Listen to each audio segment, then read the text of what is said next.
Hi ನಮಸ್ತೆ ಎಲ್ಲರೂ ಹೇಗಿದ್ದೀರಾ? ಇವತ್ತು ನಾನೆಲ್ಲೋ ತೋಟಕ್ಕೆ ಬಂದು ವಿಡಿಯೋ ಮಾಡ್ಕೊತಾ ಇದ್ದೀನಿ ಅಂದ್ಕೊತಿದ್ದೀರಾ? ನೋಡಿ ಫುಲ್ ಗ್ರೀನಾಗಿ ಕಾಣಿಸ್ತಾ ಇದೆ ಅಲ್ವಾ? ನಾನೀಗ ಹೇಳ್ತೀನಿ ಎಲ್ಲಿ ಹೋಗ್ತಾ ಇದ್ದೀನಿ ಅಂತ. ಸೊ ನಮ್ಮ ಮನೆಯಿಂದ ನಾವೀಗ ಮಧ್ಯಾಹ್ನ ಊಟ ಮಾಡಿಕೊಂಡು ಒಂದು ಸಂಜೆ ಸುಮಾರು 4 ಗಂಟೆ ಅಷ್ಟೊತ್ತಿಗೆ ಹೊರಟಿದ್ವಿ. ನಾನು ದುಬೈಲಿರೋ ಒಂದು ಪ್ಲೇಸ್ ತೋರಿಸ್ತೀನಿ ನಿಮ್ಗೆ ಇವತ್ತು. ಸೊ ಹಾಗೆ ಹೋಗ್ತಾ ಆನ್ ದ ವೇ ಸುಮ್ಮನೆ ಜಸ್ಟ್ ನಾನು ಒಂದು ವಿಡಿಯೋ ಮಾಡ್ಕೊತಾ ಇದ್ದೆ ನಿಮಗೆ ತೋರಿಸೋಣ ಅಂದ್ಬಿಟ್ಟು. ಸೊ ನಮ್ಮ ಮನೆ ಹತ್ರ ಬಂದುಬಿಟ್ಟು ಇರೋದು ಯೂನಿವರ್ಸಿಟಿ ಏರಿಯಾ. ಅಂದರೆ ಇಲ್ಲಿ ದುಬೈಲೆಲ್ಲ ಸ್ಕೂಲ್ಗಳಿಗೆ ಸಪ್ರೇಟ್ ಏರಿಯಾ ಇರುತ್ತೆ, ಯೂನಿವರ್ಸಿಟಿಗಳಿಗೆ ಸಪ್ರೇಟ್ ಏರಿಯಾ ಇರುತ್ತೆ. ಸೊ ನಮ್ಮ ಮನೆಯಿಂದ ಹೊರಡುವಾಗ ಆನ್ ದ ವೇ ಆ ಯೂನಿವರ್ಸಿಟಿ ಪ್ಲೇಸಸ್ ಎಲ್ಲ ಕಾಣಿಸ್ತಾ ಇದೆ ನೋಡಿ. ಸೊ ನಾನು ಕಾರ್ ಒಳಗೆ ಕೂತ್ಕೊಂಡು ವೀಡಿಯೋ ಮಾಡ್ಕೊತಾ ಇದ್ದೆ.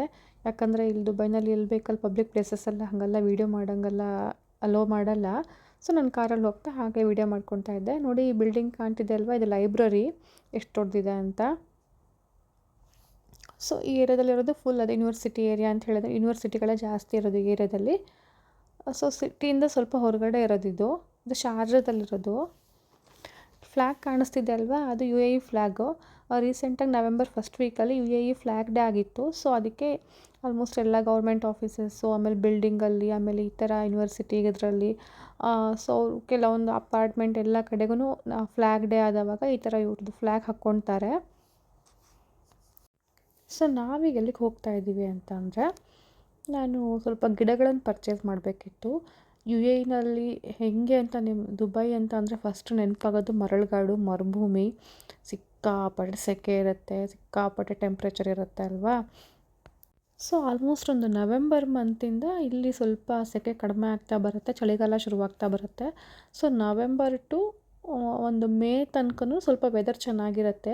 ಆ ಟೈಮಲ್ಲಿ ನಾವು ಏನೇನು ಗಿಡ ಬೆಳೆಸ್ಕೊಬೇಕು, ನಾವು ಈ ಟೈಮಲ್ಲಿ ಈ ಗಿಡಗಳನ್ನು ಮಾಡ್ಕೊಬೋದು. ಸೊ ನಮಗೂ ಮನೇಲಿ ಟೈಮ್ ಪಾಸ್ ಆಗುತ್ತಲ್ವಾ. ಸೊ ಅದಕ್ಕೆ ಗಿಡಗಳು ಊರಿನ ಥರ ನಾವಿಲ್ಲಿ ಗಿಡಗಳನ್ನು ಬೀಜ ಹಾಕಿ ಅದನ್ನು ಗಿಡ ಮಾಡಿ ಸಸಿ ಮಾಡಿಬಿಟ್ಟು ಗಿಡ ಅದೆಲ್ಲ ತುಂಬ ಕಷ್ಟ ಇಲ್ಲಿ. ಸೊ ಆಲ್ಮೋಸ್ಟ್ ಅದಕ್ಕೆ ಎಲ್ಲರೂ ಗಿಡ ನೆಡಬೇಕು, ನಮಗೆ ಒಂದು ಗಾರ್ಡನ್ ಥರ ಮಾಡ್ಕೊಬೇಕಂತಂದರೆ ರೆಡಿ ನರ್ಸರಿಯಿಂದನೇ ಗಿಡ ತಂದ್ಕೊಂಡ್ಬಿಡ್ತಾರೆ. ಇಲ್ಲಿ ಮರಳು ಆ್ಯಕ್ಚುಲಿ ಮಣ್ಣು ಅಂತ ಸಿಗಲ್ಲ, ಎಲ್ಲಿ ನೋಡಿದ್ರೂ ಮರಳು. ಸೊ ಮತ್ತು ಎಲ್ಲ ಸೀಸನಲ್ಲೂ ಎಲ್ಲ ಗಿಡಗಳನ್ನು ಹಾಕೋಕ್ಕೆ ಬರಲ್ಲ ಇಲ್ಲಿ. ಸೊ ಚಳಿಗಾಲ ಸ್ಟಾರ್ಟ್ ಆದವಾಗ ಮಾತ್ರ ಹೂ ಬಿಡುವಂಥ ಗಿಡಗಳನ್ನು ನಾವು ಹಾಕ್ಕೊಳ್ಬೋದು. ಇಲ್ಲ ಅಂತಂದರೆ ಬೇಸಿಗೆಲೆಲ್ಲ ಈ ಕ್ಯಾಕ್ಟಸ್ ಜಾತಿ ಬರುತ್ತಲ್ವ, ಕ್ಯಾಕ್ಟಸ್ ಟೈಪ್ ಪ್ಲ್ಯಾಂಟ್ಸ್ ಮಾತ್ರ ಇಲ್ಲಿ ಸರ್ವೈವ್ ಆಗುತ್ತೆ. ಟೆಂಪ್ರೇಚರಿಗೆ ಗಿಡ ಎಲ್ಲ ಸುಟ್ಟೋಗ್ಬಿಡುತ್ತೆ ಇಲ್ಲಿ. ಸೊ ಅದಕ್ಕೆ ಗಾರ್ಡನ್ ಮಾಡೋರಿಗೆ, ತುಂಬ ಗಿಡಗಳನ್ನು ಇಷ್ಟಪಡೋರಿಗೆ ನವೆಂಬರಿಂದ ಮೇವರೆಗೂ ಫುಲ್ ಹಬ್ಬ ಇಲ್ಲಿ. ಸೊ ನೋಡಿ, ನೀವು ವೀಡಿಯೋದಲ್ಲೂ ನೋಡ್ತಾ ಇರ್ಬೋದು, ಸೈಡ್ಗೆಲ್ಲ ಗಿಡಗಳನ್ನು ಹಾಕ್ತಾ ಇದ್ದಾರೆ. ಇವಾಗ ಚಳಿಗಾಲ ಶುರುವಾಗ್ತಾ ಇದೆ ಅಲ್ವಾ. ಸೊ ಈ ಸೈಡ್ ಪಾರ್ಕಲ್ಲಿ ಮತ್ತು ರೋಡ್ ಸೈಡ್ಗಳೆಲ್ಲ ತುಂಬ ಚೆನ್ನಾಗಿ ಗಿಡ ನೆಡ್ತಾರೆ ಇಲ್ಲಿ. ಕೆಲವೊಂದು ಸಲ ನಮಗೆ ನೋಡೋಕ್ಕೆ ಕಾರ್ ನಿಲ್ಲಿಸ್ಕೊಂಡು ನೋಡೋಣ ಅಂತ ಅಷ್ಟು ಚೆನ್ನಾಗಿರುತ್ತೆ ಗಿಡಗಳು. ಸೊ ಆಲ್ಮೋಸ್ಟ್ ಯೂನಿವರ್ಸಿಟಿ ಏರಿಯಾ ಮುಗಿತಾ ಬಂತು. ನೆಕ್ಸ್ಟ್ ನೋಡಿ, ಇಲ್ಲಿ ಕಾಣ್ತಾ ಇರೋದು ವಿಲ್ಲಾಗಳು. ಸ್ವಂತ ಮನೆ ಮಾಡ್ಕೊಳ್ಳೋರು ಸಿಟಿಯಿಂದ ಹೊರಗಡೆ ಅವ್ರಿಗೆ ಈ ಥರದ್ದು ಜಾಗಗಳಿರುತ್ತೆ, ವಿಲ್ಲಾಗಳನ್ನು ಮಾಡ್ಕೊಬೋದು ಅಲ್ಲಿ. ಸೊ ನಾವು ಆಲ್ಮೋಸ್ಟ್ ಇಲ್ಲಿ ನರ್ಸರಿಗೆ ರೀಚ್ ಆದ್ವಿ ನೋಡಿ. ಗಿಡಗಳು ಕಾಣಿಸ್ತಾ ಇದೆ ಅಲ್ವಾ. ಇಲ್ಲಿ ಬಂದರೆ ಹೇಗಿರುತ್ತೆ ಅಂದರೆ ಊರಿಗೆ ಬಂದಷ್ಟು ಚೆನ್ನಾಗಿ ಫೀಲ್ ಆಗುತ್ತೆ, ಯಾಕಂದರೆ ಎಲ್ಲ ಕಡೆ ಹಸಿರಿರುತ್ತೆ. ನನಗಂತೂ ತುಂಬ ಇಷ್ಟ ಅಲ್ಲಿ ಬರಲಿಕ್ಕೆ. ನೋಡಿ ರೆಡಿ ಮರಗಳಿದೆ. ಈ ಮರಗಳನ್ನೇ ತೊಗೊಂಡೋಗಿ ನಮ್ಗೆ ಎಲ್ಲಿ ಬೇಕೋ ಅಲ್ಲಿ ನೆಟ್ಕೊಂಡ್ರೆ ಆಯಿತು ಅಷ್ಟೇ. ಮರ ಬೆಳೆಸೋಕೆ ಕಷ್ಟನೇ ಪಡೋದು ಬೇಡ. ನೋಡಿ ಇವತ್ತು ಸ್ಯಾಟರ್ಡೇ ಆಗಿರೋದ್ರಿಂದ ತುಂಬ ಜನ ಇದ್ದರು ಅಲ್ಲಿ ಗಿಡಗಳನ್ನು ಪರ್ಚೇಸ್ ಮಾಡೋಕ್ಕೆ. ಇನ್ನು ಎಲ್ಲ ಥರದ ಹೂವಿನ ಗಿಡಗಳು ಆಲ್ಮೋಸ್ಟ್ ಸಿಗುತ್ತೆ. ಅಲ್ಲಿ ಹೋಗ್ಬಿಟ್ರೆ ನಮ್ಗೆ ಯಾವ ಗಿಡ ತೊಗೊಳ್ಬೇಕು, ಯಾವ ಗಿಡ ತೊಗೊಳ್ಬಾರ್ದು ಅಂತ ಕನ್ಫ್ಯೂಸ್ ಆಗುತ್ತೆ. ಬಟ್ ನಮ್ಮ ಹತ್ರ ಜಾಗ ಜಾಸ್ತಿ ಇರೋಲ್ಲ. ಬಾಲ್ಕನಿನಲ್ಲಿ ಇರೋ ಸ್ವಲ್ಪ ಜಾಗಕ್ಕೆ ನಮ್ಗೆ ಎಷ್ಟು ಗಿಡ ಬೇಕೋ ಅಷ್ಟನ್ನು ತೊಗೊಬೇಕಷ್ಟೇ. ಇವನ್ ಎಲ್ಲ ಥರದ ಗಿಡಗಳು ಸಿಗುತ್ತೆ.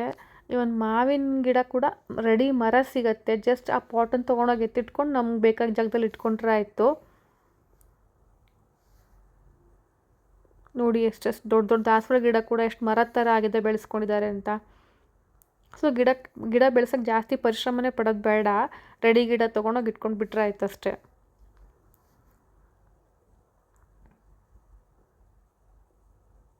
ನೋಡಿ ಮಾವಿನ ಮರ ರೆಡಿ ಇದೆ.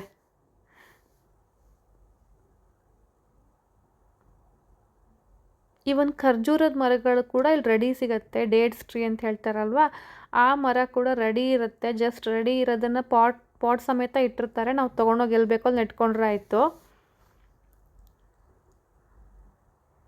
ಆಮೇಲೆ ಊರಲ್ಲಿ ಕಾಗದದ ಹೂವು ಅಂತ ಹೇಳ್ತೀವಲ್ವ, ಅದು ತುಂಬ ಇಲ್ಲಿ. ಯಾಕಂದರೆ ಅದು ತುಂಬ ಟೆಂಪ್ರೇಚರಿಗೆ ಚೆನ್ನಾಗಿ ಬರುತ್ತೆ. ಜಾಸ್ತಿ ಬಿಸಿಲಿದ್ರೂ ಕೂಡ ಆ ಗಿಡ ಹಾಳಾಗಲ್ಲ ಅಷ್ಟು. ಸೊ ಅದಕ್ಕೆ ತುಂಬ ಇರುತ್ತೆ ಇಲ್ಲಿ, ಕಲರ್ ಕಲರ್ ಇರುತ್ತೆ ಅದರಲ್ಲೂ ಕೂಡ. ನೋಡಿ ಇಲ್ಲಿ ಕಾಣಿಸ್ತಾ ಇದೆ ಅಲ್ವಾ, ಅದನ್ನೇ ಬಳ್ಳಿ ಥರ ಡಿಸೈನ್ ಮಾಡಿ ಹಂಗೆಲ್ಲ ಚೆನ್ನಾಗಿ ಮಾಡಿರ್ತಾರೆ. ನೋಡಿ ಇದನ್ನು ಅಷ್ಟು ಎಷ್ಟು ಚೆನ್ನಾಗಿ ಮಾಡಿದ್ದಾರೆ. ಇವನ್ ಬೊನ್ಸಾಯಿ ಅಂತ ಹೇಳ್ತೀವಲ್ವ, ಅದು ಕೂಡ ಇಲ್ಲಿರುತ್ತೆ. ನೋಡಿ ಅದು ಅಷ್ಟು ದೊಡ್ಡದು ಕೂಡ ದೊಡ್ಡ ಪಾಟಲ್ಲೇ ಹಾಕಿಟ್ಟಿದ್ದಾರೆ. ಇದು ನೋಡಿ ಮರಗಳ ಥರ ಬೆಳೆಸ್ಕೊಂಡು ಎಷ್ಟು ಚೆನ್ನಾಗಿ ಕಟ್ ಮಾಡಿ ಎಷ್ಟು ಚೆನ್ನಾಗಿ ಕಾಣಿಸ್ತಾ ಇದೆ ಅಂತ. ಸೊ ಕಣಗಲೆ ಹೂವು ಅಂತ ಹೇಳಿದ್ನಲ್ವ, ಅದು ಕೂಡ ನೋಡಿ ಅಲ್ಲಿ ಒಂದು ವೈಟ್ ಕಲರ್ ಕಾಣಿಸ್ತು.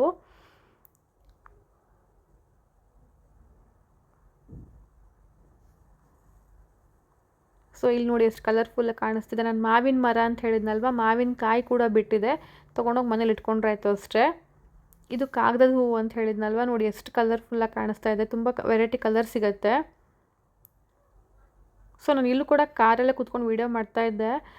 ಯಾಕಂದರೆ ನಾನೊಂದು ಪರ್ಟಿಕ್ಯುಲರ್ ಶಾಪ್ ಹೆಸರು ನೋಡ್ಕೊಂಡಿದ್ದೆ. ಸೊ ಆ ಶಾಪನ್ನು ಹುಡುಕ್ತಾ ಇದ್ವಿ, ಬಟ್ ನಂಗೆ ಆ ಶಾಪ್ ಸಿಗಲಿಲ್ಲ. ಸೊ ಇಲ್ಲಿ ತುಂಬ ನರ್ಸರಿ ಶಾಪ್ಸ್ ಇದೆ, ಪ್ಲ್ಯಾಂಟ್ ಶಾಪು. ಸೊ ನಾನು ಕೊನೆಗೆ ಒಂದು ಶಾಪಲ್ಲಿ ತುಂಬ ಚೆನ್ನಾಗಿ ಕಾಣಿಸ್ತಾ ಇತ್ತು ಅಂದ್ಕೊಂಡು ನಿಲ್ಲಿಸ್ಕೊಂಡು ನೋಡ್ತಾ ಇದ್ದೆ, ನಂಗೆ ಬೇಕಾಗಿದ್ದ ಗಿಡಗಳು ಇದೆಯಾ ಇಲ್ಲಿ ಅಂದ್ಬಿಟ್ಟು.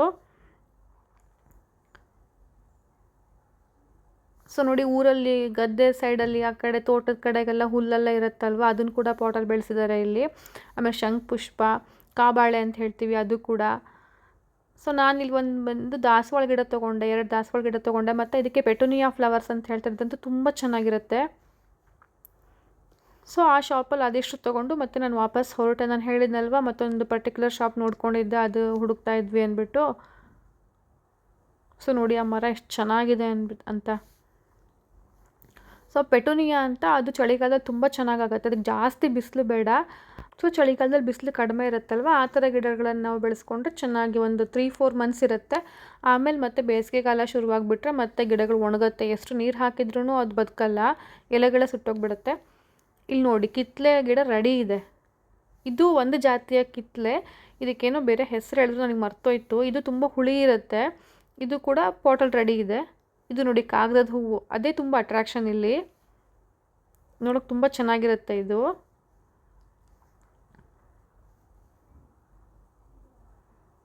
ಸೊ ಮೆಣಸಿನ ಗಿಡ ನೋಡಿ, ಮೆಣಸಿನ್ಕಾಯಿ ಕೂಡ ರೆಡಿ ಇದೆ, ತೊಗೊಂಡೋಗಿ ಇಟ್ಕೊಂಡ್ರಾಯ್ತು ಮನೆಯಲ್ಲಿ.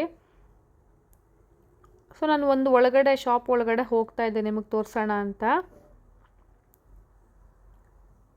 ಸೊ ಒಳಗಡೆನೂ ಇಂಡೋರ್ ಪ್ಲ್ಯಾಂಟ್ಸು ತುಂಬ ಇಟ್ಟಿರ್ತಾರೆ, ಕಡಿಮೆ ಬೆಳಕಲ್ಲಿ ಬೆಳೆಯೋವಂಥ ಪ್ಲ್ಯಾಂಟ್ಗಳು ಕೂಡ. ಸೊ ನಿಂಬೆ ಗಿಡ ನೋಡಿ ರೆಡಿ ಇದೆ, ನಿಂಬೆ ಹಣ್ಣಾಗಿರೋದು. ಇದು ಪಿಂಕ್ ಫ್ಲವರು, ಇದು ನನ್ನ ಹೆಸರು ನೋಡ್ಕೊಂಡಿಲ್ಲ, ಬಟ್ ತುಂಬ ಚೆನ್ನಾಗಿತ್ತು ಇದು. ಸೊ ನನಗೆ ಬೇಕಾಗಿರೋ ಗಿಡಗಳನ್ನೆಲ್ಲ ತೊಗೊಂಡ್ಬಿಟ್ಟು ನಿಮ್ಗೆ ಅಲ್ಲಿಂದ ಬೇರೆ ಕಡೆ ಹೋಗೋದಿತ್ತು. ಸೊ ನಾವು ಅಲ್ಲಿಂದ ಹೊರಟ್ವಿ ಇವಾಗ. ಮತ್ತೆ ನೆಕ್ಸ್ಟ್ ವ್ಲಾಗಲ್ಲಿ ದುಬೈಲಿ ಮಾಡೋ ಒಂದು ಸ್ವೀಟ್ ಜೊತೆ ಸಿಗ್ತೀನಿ. ಬಾಯ್.